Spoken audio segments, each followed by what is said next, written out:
El dolor se aprende y se puede desaprender. ¿Cómo te quedas, pelvinauta? Aviso, viene un episodio con el que lo mismo te explota la cabeza. Las dos frases con las que empiezo este episodio, sumadas a la de "el cerebro es gilipollas", se las escuché por primera vez a Arturo Goicoechea. Arturo es un neurólogo jubilado que desarrolló la teoría del error evaluativo del cerebro. ¿Lo qué? El error evaluativo. Te lo explico con un simpático ejemplo. Tienes una casa, esa casa tiene una alarma, esa alarma tiene que sonar cuando entran los ladrones. Esa alarma no tiene que sonar cuando se posa un pájaro en la ventana. ¿Quién genera las sensaciones de dolor? El cerebro. El cerebro evalúa la situación en base a 1.000.000 de cosas, así tirando por lo bajo. De esa evaluación saca unas conclusiones y manda una señal de respuesta donde toque. Pones la mano sobre una superficie a 100 grados y quitas la mano echando hostias porque duele de narices. Lo que no tendría que pasar es que llegue una ráfaga de viento y te duela la mano. Ese estímulo no debería generar una respuesta de dolor. Hasta aquí, ¿todo bien? Seguimos.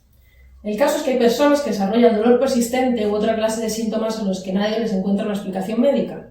No hay nada físico ni fisiológico que justifique sus síntomas. Y ahí es donde, si esas personas tienen suerte, se encuentran con Arturo y su equipo.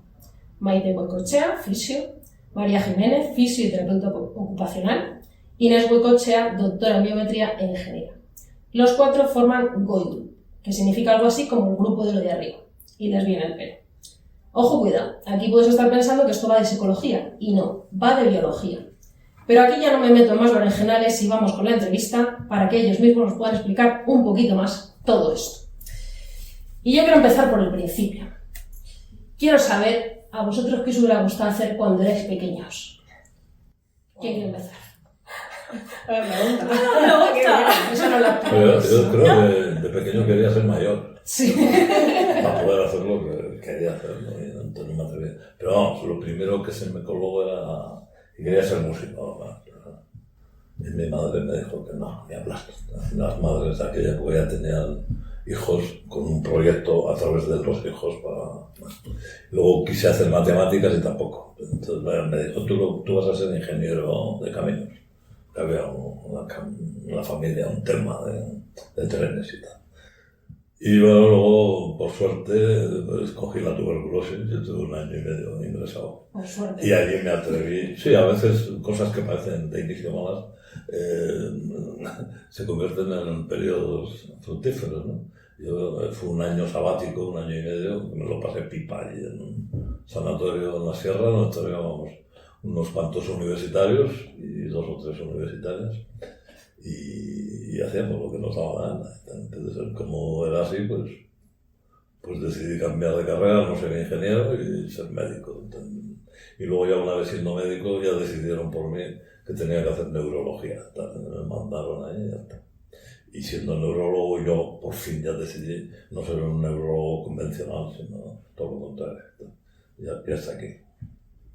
Te iba a preguntarle cómo te va con eso de ser adulto, de hacer lo que te dé la gana. Todavía no soy adulto, no estoy en ello, sigo aspirando a ser mayor todavía, ¿entiendes? Sí, yo siempre me he sentido mejor que antes. Eso es genial. Hombre, Eso es una maravilla. Si no lo consigues, eres gilipollas, ¿no? Como dicen, ¿no? Sí, en eso estamos. Maite. Me toca. Yo quería ser de todo. De todo. Es un poco lo que creo que hemos acabado haciendo también, un poco de todo. Yo quería sobre todo quería ser profesora, me pasaba mucho por la cabeza, pues decía, pues qué guay trabajar con niños, entonces ahora ni de coña, no. O sea, admiro muchísimo esa profesión porque me parece de las más complicadas. Y quería ser actriz, incluso un día llegué a casa diciendo que quería ser monja, porque vinieron unas monjas al patio del colegio y nos estuvieron contando que su vida era súper guay. O sea, que ellas vivían todas juntas, ¿no? Todas colegis, juntas en una casa, tenían un jardín y cantaban y leían y se llevaban muy bien. Y yo llegué a casa y diciendo que quería ser monja, entonces en casa casi no se cae de culo. Fue un día muy complicado para los padres. Sí, bueno, los dos son ateos además, o sea que, en fin, pues... Fue un día complicado en casa, yo creo. Y luego me gustaba mucho el teatro. En el cole siempre escribía obras de teatro y les liaba a la gente alrededor. Venga, vamos a hacer una obra de teatro y tal. Y al final acabamos todos los viernes haciendo teatro delante de la gente y tal. Luego se me cruzó que quería hacer farmacia porque me gustaba mucho la química, pero vino mi madre y me dijo, mira, Maite, yo no te veo en una farmacia. Está esta profesión que es la fisioterapia, y yo pensé, ¿fisio qué? ¿Eso qué es? Y miré las asignaturas y dije, pues a mí esto del cuerpo humano me gusta y bueno, pues vamos a ver. Y cambié porque me dijo mi madre, hay más futuro, no sé qué. Y estudié fisioterapia sin saber lo que era la fisioterapia, terminé la carrera, seguía sin saber lo que era la fisioterapia, lo que se esperaba de mí, pero bueno, afortunadamente apareció también por ahí mi padre, que al principio me confundió todavía más, pero luego pues empezó a responder muchas cosas que yo no entendía de mi profesión o de los pacientes que venían, y al final pues hemos acabado haciendo una mezcla entre fisioterapeuta, profesora, actriz, porque en los cursos también, o cuando trabajamos con pacientes, muchas veces hay que enseñar cosas, entonces hay que actuar, que la gente se lo pase bien, que creo que es fundamental, ¿no? Y utilizar el humor también como estrategia frente al dolor. Entonces al final ha sido un compendio de cosas menos lo de monja. Lo demás ha sido, pues bueno, pues eso, un poco de todo, ¿no? Pero sobre todo al final, pues encaminándonos al tratamiento del dolor persistente, que es lo que nos hemos ido encontrando en el camino y lo que Arturo pues nos ha ido enseñando todo este tiempo y a lo que nos hemos acabado dedicando y que ha dado sentido también. Digo nos porque es que no tiene sentido yo sin un equipo alrededor, Asier, mi padre, Inés, María, ¿no? Todos. Asier es el otro que falta por ahí, que es mi marido, el pegado que le llaman. Entonces siempre hablo en plural porque esto es algo que hemos hecho entre todos y que nos hemos convertido un poco todos a la vez. Yo no sé si tú eres una de las primeras que empezó a poner en práctica y a creer lo que decía Arturo. Porque, bueno, tus compañeros neurólogos en alguna entrevista que te he escuchado, como que sí, bueno, sí te creían, lo que pasa es que no llevaban a la práctica, ¿no? Lo que no, fue la primera profesional que me hizo caso. Afortunadamente estaban los pacientes, que sí que hacían caso. Sí, cierto es. Sí, pero como profesional, sí, los neurólogos es verdad que hablábamos mucho del cerebro, del dolor y de los síntomas y tal. Y estaban de acuerdo porque decían que la gente no quiere eso, los pacientes. Que la gente quiere soluciones sencillas y que descalificaban un poco a los pacientes, yo creo. ¿No? Les concedían una capacidad de asumir una cuestión compleja y participativa, ¿no? Y no, entonces no hicieron nada.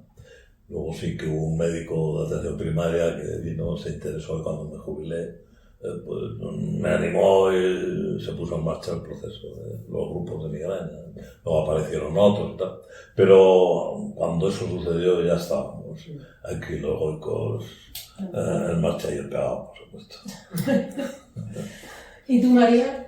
Pues yo realmente no he tenido, salvo en un momento que quise ser neurocirujana, mandagurus, tengo un pulso para robar panderetas, entonces me quitaron esa idea de la cabeza y mi abuela me dijo que no te veo yo con la sangre y tal, lo que me daba asco, mucho asco esas cosas, entonces eso se me quitó de la cabeza.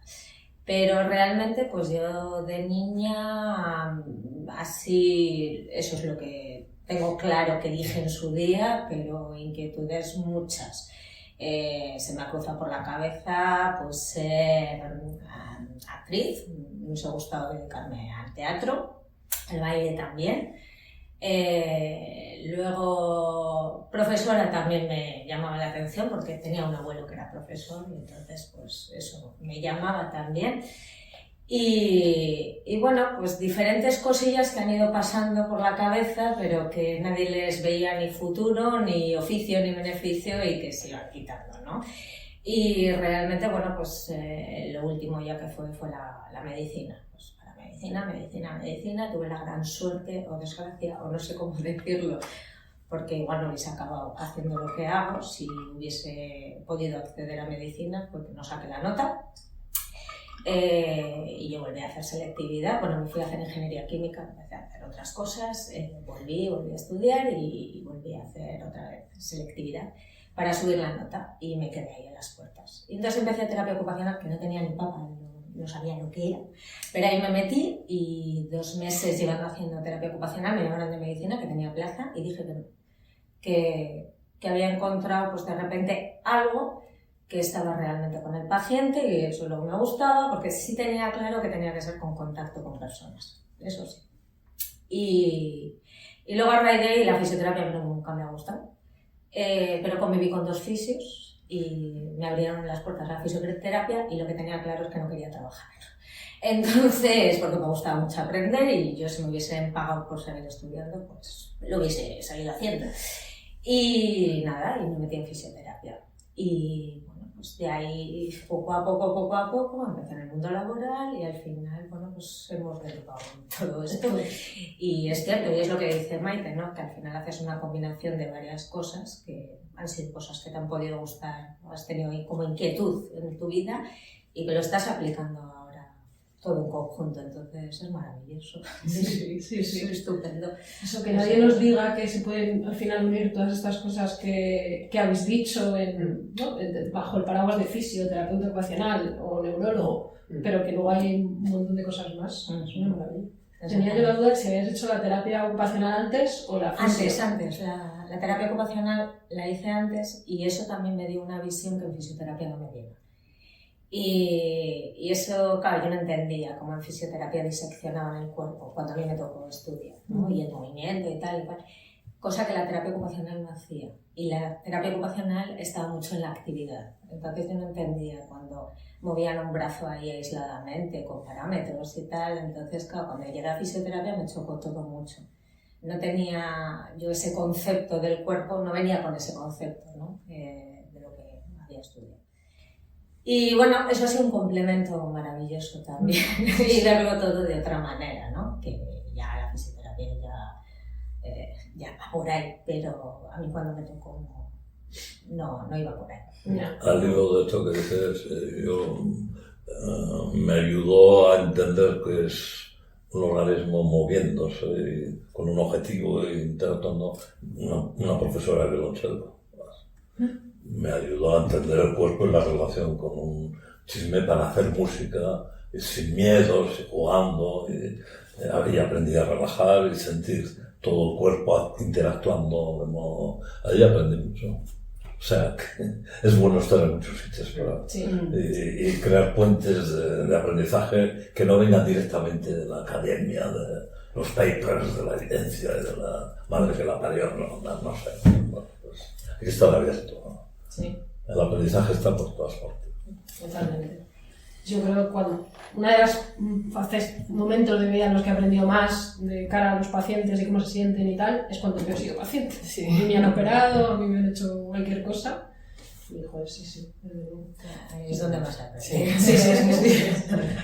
Y una maravilla es lo que me cuentas de la terapia ocupacional y la fisio, porque efectivamente yo, por lo menos yo como fisio, sí que luego he tenido que desmontar un montón de cosas para volver a montar de lo que me contaron, ¿no? A mí, por ejemplo, de la terapia, lo que me flipaba era cuando ibas a hacer prácticas, que había talleres. O sea, tenías oficios. O sea, tuve la gran suerte de hacer prácticas en un sitio muy grande donde te enseñaban a hacer la actividad. Y era como maravilloso. Y decías, coño, y estás aplicando el movimiento, estás aplicando un mogollón de cosas para tu vida. O sea, había un objetivo ahí. Y claro, la fisioterapia eso no lo hacía, ¿no? Había más disección en esas cosas. Entonces, a mí eso me flipaba.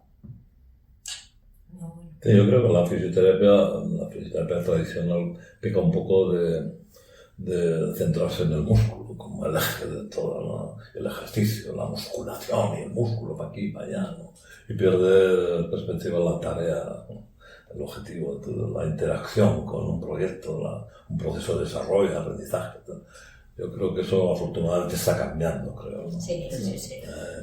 Sí, yo creo que también está cambiando. Sí, de hecho, o sea, todavía tengo pacientes, yo me fijo muchísimo en la función, ¿no? Si una mujer viene con pérdidas de orina, al final el objetivo, depende del objetivo que tenga, pero uno de los objetivos suele ser pues, quitar esas pérdidas de orina. Y hacemos una evaluación primero que su fuerza del suelo pélvico está en 2 y lo mismo la vuelvo a valorar un mes después, que ya no hay pérdidas y sigue estando en 2. Bueno, sigue estando en 2, pero la buena noticia es que te has dejado mear por las esquinas, entonces pues vamos a quedarnos con ello.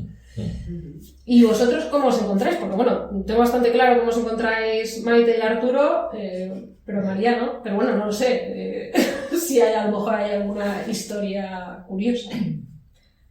Pues no sé, yo me encuentro con ellos por búsqueda de pacientes de explicación, y entonces pues hace ya muchísimos años pues hice formación con ellos y a mí escuchar a Arturo me desmontó todo, porque yo por ejemplo estaba en un punto de mi vida que a punto de abandonar la fisioterapia. O sea, porque estaba muy frustrada, no entendía muchas cosas, no tal, y bueno, pues en ese punto. Y aparte también, pues bueno, he sido padeciente, entonces fue un clic brutal, de repente todo cobraba sentido, y bueno, pues a partir de ahí ya fue mantener contacto y hasta que acabamos trabajando juntos, ¿no? Pero yo los beneficios de la aplicación de todo esto de cara con el paciente y conmigo misma fue brutal. Entonces es como que se abrió ahí la puerta y dije, para adelante con todo. Así que sí. Yo de hecho flipaba con María porque fue muy rápida. O sea, lo que a mí me había costado años entender y tragármelo, ¿no? Y decir, ostras, aceptar que eso era así y tan complicado todo, y María fue como pim pam y lo veía todo tan claro, y yo decía, ahí va la hostia, veo cómo puede ser tan rápido, ¿no? O sea, fue como un... Porque de repente sí, todo claro. cobraba sentido, es que era brutal, o sea, es que, no sé, aparte creo que el ser paciente es el punto de inflexión, ¿no? Porque es que no te explicas muchas cosas. Aparte de que te encuentres frustrado con tus propios pacientes, es el hecho de, cago en la leche, es que yo no entiendo, con la dolorosa, ¿no? María Dolores de las angustias. Entonces ya encima culpabiliza, estigmatiza, o sea, todo. Y piensas que, bueno, que tu vida va a ser así. Y cuando empiezas a ver cambios, y simplemente por entendimiento de cosas, por cosas que ves que tienen sentido, pues es como, hey, para adelante, ¿no? Y la cosa empieza a cambiar. Entonces, es que es rápido en ese sentido, por eso. No significa que todo el mundo lo haga rápido, ¿no? Pero en mi caso, pues bueno. Yo creo que la clave está en ver lo sencillo que es todo esto, que es que los profesionales metemos miedo en el cuerpo y entonces tiene que venir otros profesionales que podemos ser los mismos que antes habríamos metido el miedo en el cuerpo para sacar el miedo del cuerpo. Devolverles la libertad para jugar, a moverse, a vivir, a conseguir objetivos, pero no es una cuestión técnicamente compleja, ¿no? Luego a veces tenemos que adornar todo con muchos papers y muchos conceptos y mucha ciencia, entre comillas, tal. Pero en el fondo es quitar el miedo que hemos metido para que la gente viva su vida en libertad jugando, ¿no? Ya está. Sí, Y cuando lo entiendes eso, pues ya está. En suelo pélvico estamos ahora también con esas, ¿no? Porque se habla del impacto que hace daño al suelo pélvico, que si no sé qué hace daño al suelo pélvico, que si no sé cuántos hace daño al suelo pélvico, y al final una frase, como una palabra realmente me gusta también de vuestras redes y todo esto es, a ver si me sale, desfragilizando. No, al final es quitar todas esas capas de polvo que nos hemos puesto. ¿De polvos? De polvo. De polvo. Bueno, también, se puede utilizar todo. Y retomar la realidad de las estructuras del cuerpo, darle el espacio a cada cosa, ¿no? Al cerebro en su sitio. Yo creo que es el libro Sapiens, Manótropo, que acaba, bueno, al final ya lo veía trancada, bueno, a jugar. Y ya está, ¿no? Pero puedo, no tengo, no sé qué, ya puedo, quitar toda esa mierda de jugar, coño. Sí, para situarnos un poco, que es parte del trabajo, ¿no? Hacer una desmitificación de todas las chorradas que te han contado de un lado, los miedos que te han metido del otro, lo que has leído más allá, no toda la información que hay al respecto.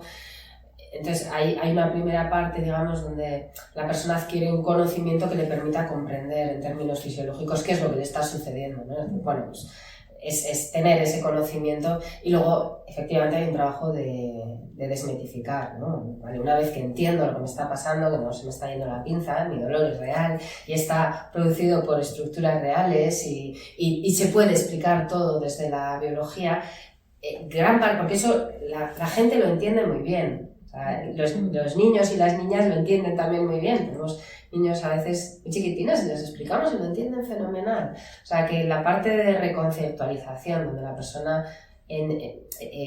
actualiza un poco el marco teórico, no entiende la fisiología del dolor, esa normalmente se comprende bien. Lo que cuesta a veces es aceptar que eso es así porque me han contado otra cosa o porque es que me han dicho esto, lo otro, y el trabajo de desmitificación es grande a veces y tedioso porque, claro, los profesionales me habéis contado una cosa, ahora tú me estás diciendo otra cosa que vienes del mismo mundo.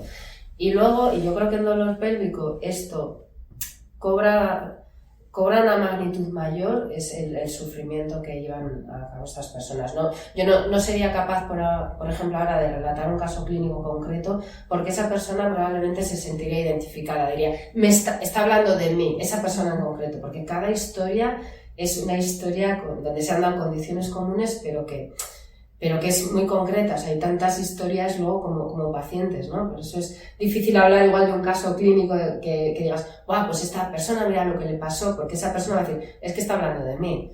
Porque siempre hay una historia de cosas que han ido pasando y que han generado esas condiciones para que al final se enrede el asunto. Pero desde luego hay mucho sufrimiento desde el primer momento que una persona, sea hombre o mujer, se expone, ¿no?, en las zonas más íntimas, en un sitio en el que no quiere estar, que tiene miedo, como estamos tratando muchas veces, ¿no? Pues venga, ponte así, asado, a ver, te voy a hacer, te pregunto, ¿no? Te pongo, te quito, Entonces, de lo que hablamos ahora, que es de dolor persistente, todavía más, porque claro, si te han encontrado una infección, un cáncer, una rotura de lo que sea, pues bueno, pues tratamientos médicos, sabemos lo que te está pasando, lo que tenemos que hacer, pero cuando no hay nada de eso, o eso ya pasó, estás en un limbo. ¿Qué haces? Y no solamente es el sufrimiento de que tengo que pasar por todos los procedimientos, las esperas a las pruebas, los diagnósticos, las caras de las frases, ¿no?, de los profesionales, sino que encima muchas veces se cuestiona a la persona, ¿no? Pues ¿será que eres así o será que eres asado? O se le juzga, se le señala. Entonces, al final, claro, eso genera una situación la persona está en China, conceptualmente, muchas veces no entiendo lo que me pasa, no entiendo lo que puedo hacer, y encima con todo lo que decía María, ¿no?, todo ese estigma que arrastra, y encima en una zona del cuerpo muy, muy íntima, ¿no?, donde te sientes todavía, si cabe, más vulnerable, cuando tienes que estar haciendo un peregrinaje a través de múltiples profesionales. Entonces, al final estamos ante una situación que creo que hay que tener una especial sensibilidad hacia ello y un buen conocimiento de lo que tenemos delante, y bueno, pues luego pues ir acompañando a esa persona para que salga de esa situación de la cual se puede salir, ¿no? Pero que partimos de ahí, claro, hay una complejidad, pero una complejidad también generada por todo el peregrinaje que ha llevado a cabo la persona y todo lo que ha sufrido. O sea que, claro, que tiene que aprender cosas nuevas, hay que desmitificar otras y hacerse cargo de la situación emocional en la que viene esa persona. Entonces, bueno, pues claro, hay mucha manteca, mucho curro para hacer, claro. Sí, y además hay enfermedades asociadas al dolor pélvico crónico que tienen alrededor lo más grande, ¿no?, relacionado con dolor persistente, como es la endometriosis, por ejemplo. Pues ahí la desmitificación, me imagino que puede ser quíntuple. Es más complicada, sí. Es más complicada, primero porque hay una situación en la cual, claro, se genera tejido fuera de lugar que el cuerpo no puede eliminar por vía vaginal, no hay una vía de eliminación natural. Entonces, ¿cómo eliminar el cuerpo eso de ahí? Entonces puede estar activando una respuesta inflamatoria como única vía de eliminación de ese material, ¿no? Cuando eso está dentro del útero, pues se elimina vía vaginal y no pasa nada. Lo que pasa es que eso es una parte que puede suceder o no, porque no todas las mujeres que tienen endometriosis tienen dolor.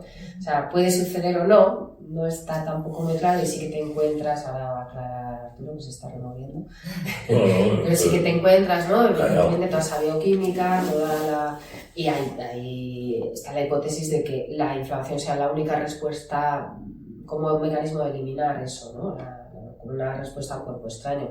Pero luego están también todas las demás capas que se van formando, ¿no? Claro que aparece al final muchas otras estructuras, ¿no? La hipervigilancia, la rumiación, el catastrofismo, todo el miedo, la anticipación, la indefensión, la preocupación, y todo ese peregrinaje, ¿no? La persona empieza con el peregrinaje, pues voy a hacer esto, pues voy a hacer lo otro, pues, ¿no? Y muchas veces también recomendada, pues haz esto, pues a mí me ha funcionado, joder, pues a mí no me funciona, me cago en la leche, pues haz lo otro, pues a mí me ha funcionado, joder, pues a mí no, ¿qué pasa? ¿Que soy gilipollas o qué? Que no me funcionan las cosas, ¿no? Entonces entra en una rueda también de frustración, impotencia y que es muy dura, psicológicamente es muy dura, porque claro, también ¿qué pasa? Que soy el bicho raro, que al resto le funciona, a mí no, y entonces llega luego ya la organización como colectivo, donde se reivindican, ¿no? Al final una visibilidad, una serie de prestaciones, lógicamente, porque la persona ve limitada su vida, su capacidad, entonces ahí se montan luego muchas otras historias, ¿no? Se va enredando todo mucho más. Y al final, pues lo mismo, siempre hay que trabajar muchas esferas, hay que desenredar muchas cosas e intentar acotar pues, la biología de lo que está sucediendo, ¿no? Entender todo eso, hasta qué punto ese dolor es útil o no es útil, hasta qué punto la endometriosis también está invadiendo otras vísceras y a veces hay que operar, otras veces se opera porque duele y esa es la indicación y no debería serlo. Entonces, claro, pues es que vaya te me has sacado, colega. Yo venía fuerte. Claro, sí, hay un tomate ahí también. Sí, además que a mí me toca personalmente porque tengo endometriosis, operada, y yo tengo la suerte, no sé si porque me dedico a lo que me dedico, que tenía mis síntomas y eso, sí que he tenido un periodo muy largo de dolores de raba, que también iremos a eso, bastante molestos. Pero como también he sido un culo inquieto siempre, pues me he ido pensando por aquí y por allá y tengo la suerte ahora de que vivo sin ninguna molestia que me impida hacer vida normal, ¿no? Pero sí tengo pacientes que todo lo contrario. Y es un temazo, porque efectivamente venimos primero de una peregrinación para el diagnóstico y luego de una peregrinación para encontrar un tratamiento que bueno, a veces tiene que ser un tratamiento hormonal o médico y tal, pero donde todavía la fisio no se sabe lo que puede hacer por las pacientes con endometriosis, pues efectivamente hay un temazo. Y luego también en la esfera pélvica tiene una connotación que parece que no, pero socialmente tiene una connotación. No es lo mismo que a mí me duele la zona lumbar, que yo te lo puedo contar a ti o lo que sea, sin ningún tipo de problemas, o que yo te diga, tengo dolores en las relaciones sexuales, ¿no? Eso me lo callo, Entonces, se vive mucho el silencio y eso es un problema también. Entonces, me gusta mucho la forma que tienes, ¿no? de la web y todo el rollo de normalizar determinadas cosas, ¿no? Porque es una parte más del cuerpo. Yo tengo el recuerdo cuando nos hablan en terapia ocupacional de los parapléjicos de Toledo, que nadie les habla de la sexualidad. Era como, esto no existe, ¿no? Entonces, fíjate, todo eso añadido cuando tienes un problema de dolor, el que no se comente, ¿no? Pues cómo lo puedes llevar o qué consecuencias puede tener eso, que pueden agravar aún mucho más tu experiencia dolorosa con respecto a esa zona. Entonces, es que ahí se junta un merdé, por así decirlo, brutal. Y la gente lo vive muy en silencio, muy en solitario y aún encima culpabilizándose mucho. Independientemente ya que en otras zonas corporales también sucede lo mismo, pero yo creo que en esta, concretamente, ha agravado mucho más. Entonces, y ya si eres un varón o lo que sea, ya ni te cuento, ya ni te cuento, porque las mujeres como que lo estamos normalizando de poder hablar y poder tal, pero chico, tela. Entonces, es que se juntan muchas cositas, muchos frentes abiertos. Así que... Totalmente. Volviendo a una de las frases que he dicho al principio, que es una de las que me gusta, de las que te escuché, yo creo que las primeras que te escuché era el cerebro es idiota. ¿Nos puedes contar un poquito más de esto del cerebro es idiota? Sí, bueno, somos una especie que es probablemente la especie que menos información tiene para sobrevivir por sí misma cuando viene al mundo, ¿no? Entonces somos gilipollas para sobrevivir cuando venimos, nos vueltan. No tenemos tenemos unos pocos reflejos, berreamos, cagamos, meamos, vomitamos y poco más, ¿no? Y entonces parte de una ingenuidad y una capacidad para creerse lo que le cuenten, lo que le echen. Con eso quiere decir que somos gilipollas, ¿no? Somos potencialmente gilipollas porque hay que ver la cantidad de gilipolleces que nos han contado desde que hemos nacido hasta el momento actual, ¿no? No hay más que repasar la historia de las ideas, las ideologías, las propuestas, sin meternos en las conductas, ¿no? De dónde vienen los niños. Bueno, pues en la cigüeña no está de París. Y claro, tú dices, los niños no están en la cigüeña de París, o los juguetes no están en los Reyes Magos y tal, y tragas y actúas y tienes conductas, convicciones, se va automatizando ese modo gilipollesco de interpretar la realidad. Entonces, te van hurtando la realidad real, ¿no? Entonces, en ese sentido, quiero decir que somos potencialmente gilipollas por la cantidad de gilipolleces que nos dicen y que nos las tragamos, ¿no? Entonces, lo que pasa es que a veces es mejor que sea verdad lo que no es verdad para ti mismo, ¿no? Es mejor que tengas una enfermedad que tiene un tratamiento y que te lo quita, en la medida en que tendría que haber solución para todo, y todo es maravilloso, y te cuentan historias, batallas, y como podemos ser gilipollas, pues a veces defendemos incluso el rol de enfermedad o el que tenemos una patología que es la que lo explica todo y que cualquier intento de explicar, por ejemplo, que es un proceso más complicado, que pues no, es considerado como casi como un insulto a la... yo tengo una enfermedad, no soy de esos que va... No sé, por eso digo que somos gilipollas. El otro día un amigo mío le vi que estaba así doblado. Y digo, ¿qué te pasa? Joder, que había suspendido un viaje a Nueva York, mandó a la familia y se quedó solo. Entonces le empecé a preguntar un poco, ¿qué te parece? Que eres gilipollas. Y ese es el diagnóstico que le hice. Luego ya le expliqué un poco, como ya sabía algo tal. Y bueno, y según iba explicándole, el tío captó rápido y empezó a moverse y tal. Y ahora él lo dice, mi diagnóstico es, ¿qué tal? No, ya me dijo que un amigo que es neurólogo que soy gilipollas. Y lo ha asumido como gilipollez, o sea, en ese sentido de que su organismo ha estado regido, gestionado por un conjunto de ideas absurdas, imbéciles, interesadas, yo qué sé, ¿no? A mí ¿Me has entendido? Sí, es que además esto me parece una maravilla, a mí personalmente. El tener esa visión de soy gilipollas porque quiere decir que entonces hay algo mejor, ¿no? De todo lo que me pueda estar pasando. Claro. Ojo, que no estamos llamando a los pacientes gilipollas, vamos a aclararlo por si las moscas, pero el organismo sí. No, lo mismo que el sistema inmune es gilipollas cuando tiene una colonia de células cancerosas y les está dando un trato de favor. Hay que ser gilipollas para algo que te va a matar y le está dando de comer, dándole más creación de vasos para que engorde, y claro, y lo considera que es una colonia de individuos ejemplares que no, estos hay que darles muy bien, todo mal. En ese sentido quiere decir que el organismo puede ser gilipollas, ¿no? Pero no es porque el sistema inmune le han dado gilipolleces. En ese caso el sistema inmune tiene el riesgo de ser gilipollas porque a veces no detecta el cáncer y otras veces te destruye un tejido sano, ¿no? O sea que esa gilipollez potencial que tiene el organismo hay que minimizarla. Si ya bastante gilipollas el sistema inmune o el sistema nervioso, encima cuéntale gilipolleces, ¿no? Pues entonces ya mal tenemos. Por lo menos los profesionales tenemos que reducir la cuota de gilipollez del organismo y no aumentarla, ¿no? Estaría bien. Ahora, ¿os llegan pacientes, en la mayoría de los casos, porque lo que yo tengo entendido es que sobre todo os llegan pacientes muy desesperados? ¿Todavía os sigue llevando una mayoría de pacientes, pues eso, sin... ¿cómo es? Náufragos. Bueno, ¿qué es? En su mayoría. La mayor parte. Sí. Y cuando llega un paciente a la clínica, ¿por dónde empezáis? Tanteamos, ¿no? A ver, ¿de dónde vienes? ¿Y cómo has aterrizado por aquí? ¿Qué sabes?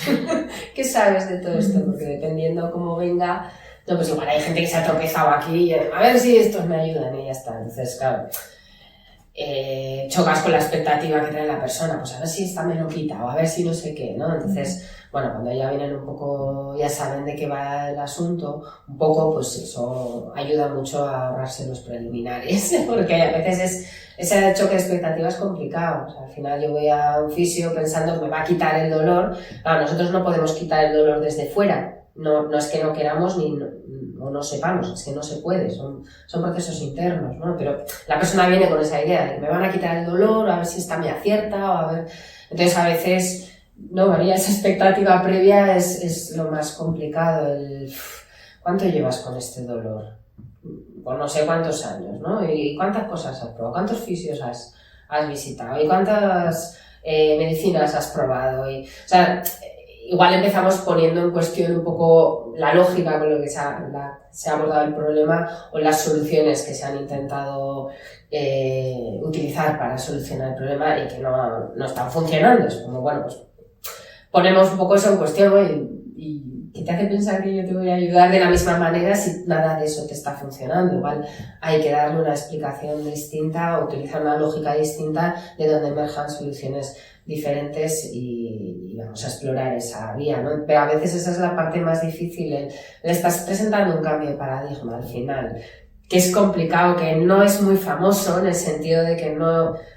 Igual alguno que ha visto la 2 o ha leído algún libro, pero no es lo que te encuentras a pie de calle, lo que te encuentras va en dirección contraria. Entonces de repente es como que me estás contando del cerebro, o sea, a mí me duele otra zona, el cerebro no tiene nada que ver, si el cerebro son pensamientos y emociones, ¿qué tiene que ver con el dolor? Entonces el desconcierto inicial es grande. Cuando ya saben un poco de dónde viene, pues porque les ha recomendado otro profesional o porque han leído algún libro de Arturo, Log, o lo que sea, Es más fácil. ya es más fácil porque ya saben que les vas a explicar cosas, que va a ser un proceso, pero esa es la parte, ¿no?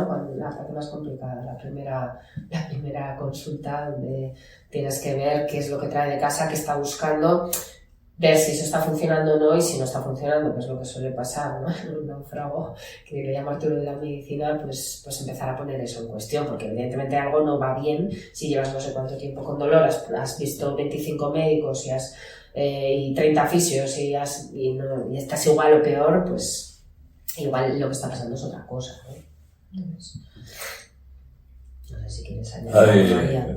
Hay gente que no tiene interés en aprender o en informarse, está centrado en la solución, entonces viene a ver si funciona.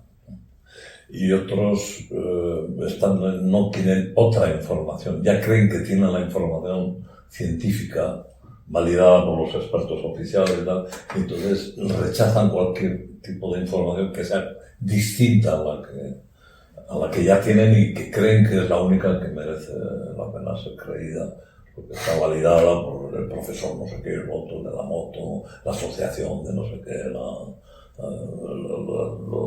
las guías de buena práctica clínica de unos cuantos y tal, y rechazan el cambio de información. Entonces, esas son situaciones difíciles de solucionar, porque si no tienes una curiosidad por el conocimiento, no vas a poder. Y si ya cree que ya lo tiene, que tú eres gilipollas, que estás proponiendo un origen psicológico de cosas de cuando no está, ¿no? Y luego hay otra cosa que es que socialmente lo mismo que nos presentamos vestidos de una manera, nos presentamos con nuestros marcos de creencias en sociedad y tienen que ser aceptados y bien vistos. Entonces esto no es ni conocido ni aceptado, no tiene corrección política o social. Y eso es un problema también, porque los colectivos que hay, que están publicitados y tal, no contemplan esto, no empieza a haber algo de información, pero muy poca, ¿no? Entonces la gente imita, ¿no? Que hay modas, pues se tiene que presentar socialmente, y los cotilleos de medicina son frecuentes, ¿no? ¿Qué tal vas? ¡Ay, muy bien! ¿Qué vas a contar? Que estaba aquí con estas hablando, no sé qué, me miran más raro. Sí. ¿No? Es un problema, incluso la gente cuando está mejor intenta, ¿no? La gente les pregunta, ¿qué has hecho? Pues bueno, pues he estado aprendiendo o sea, les cortan, no les dejan hablar, les cortan, entonces esto, entonces lo otro, están sometidos a un juicio social, ¿no? Y entonces ahí aparece muchas veces el conflicto de cómo me explico yo a mí misma la mejoría después de tantos años y qué ha pasado y cómo explico a cómo me presento en la sociedad respecto a esto, ¿no? Porque la gente me va a preguntar, ¿qué has hecho? Y como es algo que no es conocido, pues que al final pues el problema aquí es que no sabemos que no sabemos, o sea, que no sabe que no sabe. Entonces la gente intenta encajar en lo que ya conoce. Entonces estás haciendo esto, y no les dejan ni siquiera explicar, y cuando les dejan explicar algo, no, pero eso no. Entonces es complicado porque al final lo acaban haciendo un poco en soledad y con mucha incomprensión. Por eso siempre animamos a implicar al entorno, no hagas esto sola, hazlo con un pareja, un familiar, un colega o lo que sea. A veces eso es difícil. Y a veces incluso eso es complicado porque la gente alrededor está cansada, no quiere probar otra cosa, como otra cosa vamos a probar si... No, entonces están muy solas y con mucha incomprensión, es muy duro, incluso la mejoría es dura, es que es muy paradójico, pero es que la mejoría es dura por eso, ¿no? Porque ¿cómo explico yo que mejora? Porque me vas a juzgar, ¿no? Entonces muchas veces incluso se calla la mejoría. ¿Qué tal? No, ya sabes, como siempre, vamos a hablar de la cosa. Sí. No sé si tenéis que poner... Sí. Hay un tema ahí de identidad propia de los pacientes y luego de lo de alrededor. Y aquí hay mucha chicha que contar. Vamos a hacer un paroncito y luego seguimos. Os cuento yo una historia que tengo también con todo esto y seguimos.